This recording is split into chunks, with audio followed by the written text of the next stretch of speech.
ತಾಳಿದವನು ಬಾಳಿಯಾನು ಅಥವಾ ಕೋಪದಲ್ಲಿ ಕೊಯ್ದ ಮೂಗು ಮತ್ತೆ ಬಂದೀತೆ.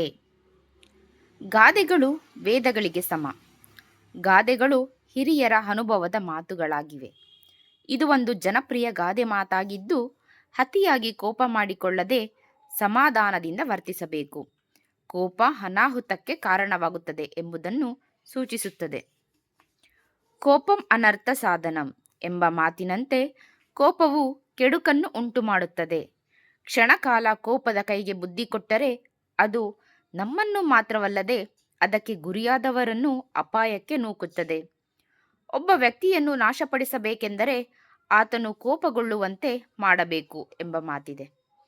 ಕುಂಬಾರನು ಹಲವು ದಿನಗಳ ಕಾಲ ಶ್ರಮಪಟ್ಟು ತಯಾರಿಸಿದ ಮಡಿಕೆಯನ್ನು ಒಂದು ದೊಣ್ಣೆಯಿಂದ ನಾಶ ಮಾಡಿದಂತೆ ಕ್ಷಣಿಕ ಕೋಪವು ಅನಾಹುತವನ್ನು ಉಂಟುಮಾಡುತ್ತದೆ. ಆದರೆ ಅದನ್ನು ಸರಿಪಡಿಸಲಾಗುತ್ತದೆಯೇ? ಕೋಪದಲ್ಲಿ ಕೊಯ್ದುಕೊಂಡ ಮೂಗು ಶಾಂತವಾದ ನಂತರ ಚಿಂತಿಸಿದರೆ ಮತ್ತೆ ಸರಿಯಾಗುತ್ತದೆಯೇ? ಆದ್ದರಿಂದ ತಾಳ್ಮೆಯಿಂದ ಆಲೋಚಿಸಿ ಕೋಪವನ್ನು ಹಿಂದಿಕ್ಕಿ ಮುನ್ನಡೆದವರೇ ಜೀವನದಲ್ಲಿ ವಿಜಯಶಾಲಿಗಳಾಗಲು ಸಾಧ್ಯ ಎಂಬುದು ಈ ಗಾದೆಯ ಆಶಯವಾಗಿದೆ. ನಮ್ಮ ಎರಡನೇ ಗಾದೆ ಮಾತು, ಹಾಸಿಗೆ ಇದ್ದಷ್ಟು ಕಾಲು ಚಾಚು ಅಥವಾ ಅತಿ ಆಸೆ ಗತಿಗೇಡು.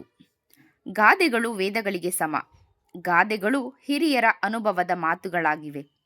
ಇದು ಒಂದು ಜನಪ್ರಿಯ ಗಾದೆ ಮಾತಾಗಿದ್ದು, ನಮ್ಮ ಆಸೆಗಳಿಗೆ ಇತಿಮಿತಿ ಇರಬೇಕು ಎಂಬುದನ್ನು ಸೂಚಿಸುತ್ತದೆ.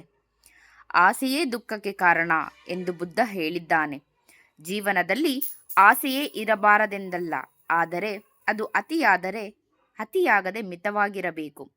ಅರಮನೆಯ ಸುಖಕ್ಕಿಂತ ನಮ್ಮಲ್ಲಿ ಲಭ್ಯವಿರುವಷ್ಟರಲ್ಲಿ ಬದುಕುವುದರಲ್ಲಿ ನೆಮ್ಮದಿ ಇದೆ. ಆಸೆಗಳು ಅತಿಯಾಗಿ ಆದಾಯ ಕಡಿಮೆ ಇದ್ದಾಗ ಸಾಲ ಮಾಡಬೇಕಾಗುತ್ತದೆ. ಆದ್ದರಿಂದ ಹಾಸಿಗೆ ಇದ್ದಷ್ಟು ಕಾಲು ಚಾಚಬೇಕು. ಉಚಿತವಾಗಿ ಸಿಗುತ್ತದೆ ಎಂದು ಅಗತ್ಯಕ್ಕಿಂತ ಹೆಚ್ಚು ಸಂಗ್ರಹಣೆ ಮಾಡಲು ಪ್ರಯತ್ನಿಸಬಾರದು.